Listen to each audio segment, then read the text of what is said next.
Vivez votre vie à votre maximum avec le podcast Puissance Max sur Radio Victoire. Salut les stars, c'est Maxime de Radio Victoire. Bienvenue dans la deuxième journée du défi Puissance Max. Alors comment on se sent ? Comment vous vous sentez d'avoir commencé la journée en appuyant sur Power ? Certains d'entre vous se sentent énergisés, je le sais. Pour d'autres, c'est déjà une habitude, félicitations. En tous les cas, j'espère que vous êtes branchés sur On actuellement parce qu'aujourd'hui, on va encore monter d'un cran. Ça va être fun, nous allons faire ensemble un test de personnalité. Alors ce test ne sort pas du magazine que j'ai lu hier après-midi à la plage.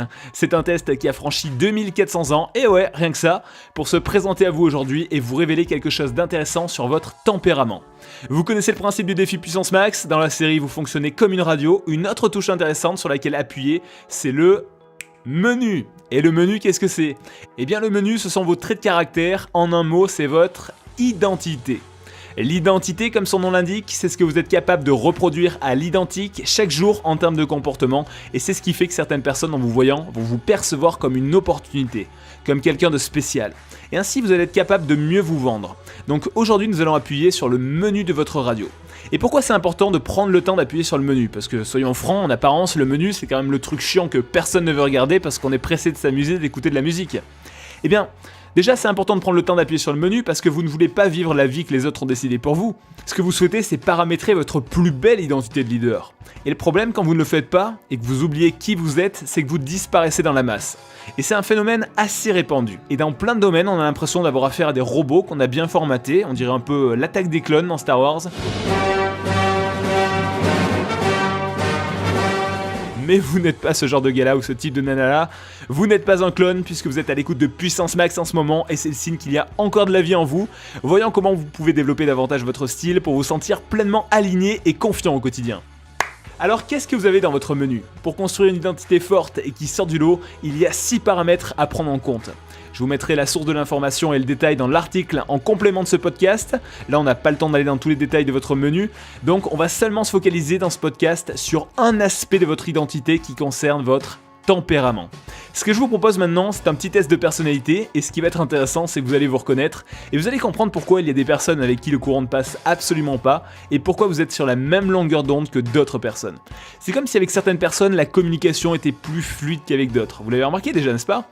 Là, vous allez comprendre pourquoi. Ce jeu date d'environ 2400 ans et il nous vient d'Hippocrate. Et là, vous êtes tenté de me dire, mais c'est qui ce con-là ? Eh bien, je vous dirais tout simplement que ce qu'il faut savoir sur Hippocrate, c'est qu'il est considéré comme le père de la médecine. Et en lien avec notre sujet du jour, il avait découvert à l'époque qu'il y a 5 types de personnalités. 5. En réalité, il y en a 4 de base, plus une qui est secrète et qui peut être développée par la suite. Donc en ce moment, il y a au moins 4 types de personnalités différentes qui écoutent ce podcast. Et au passage, aucune de ces personnalités n'est mieux qu'une autre, d'accord ? Les gens sont à différentes fréquences, ils ont des qualités qui sont différentes. Certaines et certains d'entre vous sont des fonceurs, d'autres sont plutôt patients, méthodiques.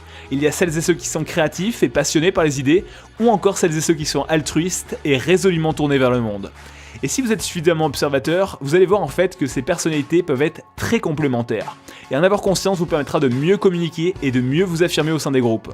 Donc Hippocrate avait déjà compris à l'époque que la connaissance de soi, le fait de savoir qui l'on est, c'est une clé de la puissance personnelle. Et donc ce qu'il faisait quand il rencontrait ses étudiants pour la première fois, c'est qu'il leur faisait passer un petit test de personnalité pour découvrir de quel tempérament ils étaient dotés parmi ces 4 personnalités de base que je vais vous citer.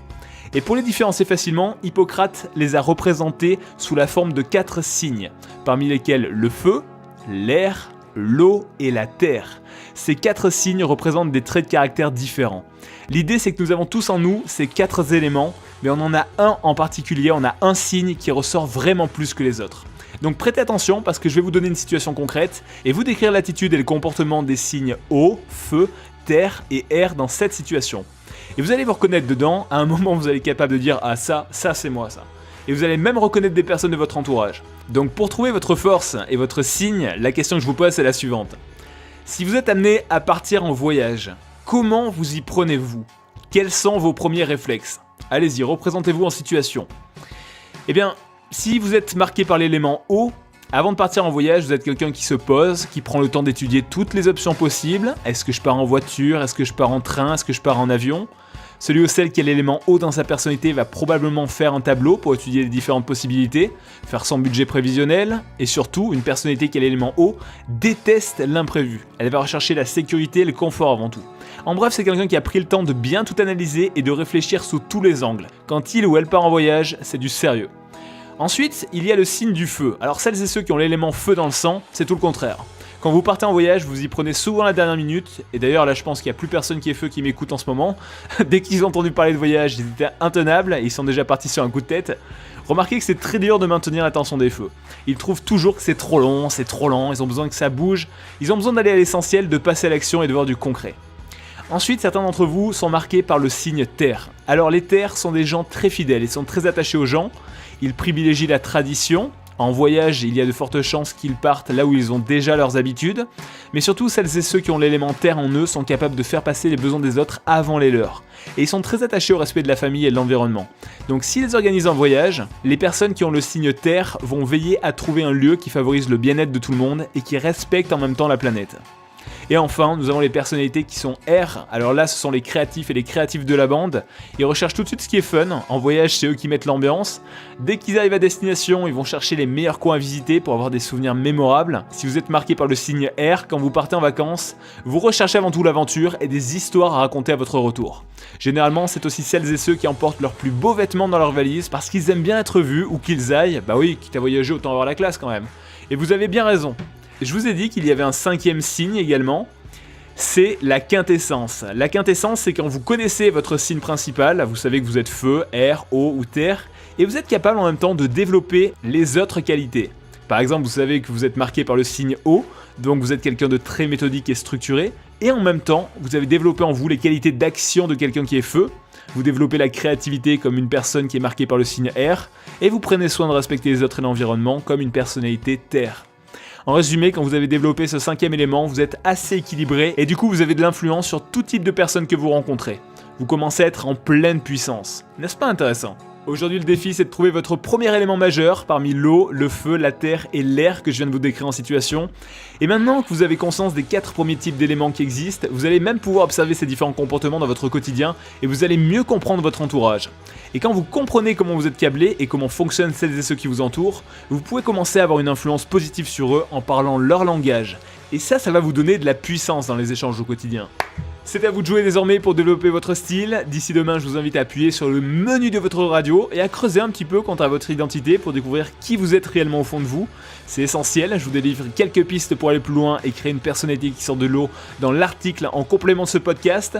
Vous pouvez réécouter d'ailleurs cette émission et n'hésitez pas à me dire en réponse au dernier email quel est votre type de personnalité. Ce type de défi, c'est aussi l'occasion d'échanger ensemble et je serai très curieux de le savoir. En complément, je vous invite comme d'habitude à télécharger sur votre téléphone et surtout à partager autour de vous l'application Radio Victoire car les médias que vous consommez participent à forger et à structurer votre identité. Vous n'en avez peut-être pas conscience mais cela vous façonne en quelque sorte depuis l'enfance. Donc pour agrémenter votre menu d'une touche positive, l'application Radio Victoire c'est gratuit, c'est sur iPhone et Android. Demain on va parler de votre vision et du sens de votre vie. On va voir comment vous pouvez développer cette clarté pour avancer au quotidien sur la trajectoire qui vous tient vraiment à cœur. C'était Maxime pour Puissance Max sur Radio Victoire. D'ici demain, gardez la feel good attitude et surtout, faites partie des gens qui appuient sur le menu pour paramétrer leur plus belle identité de leader. Excellente journée à vous, ciao!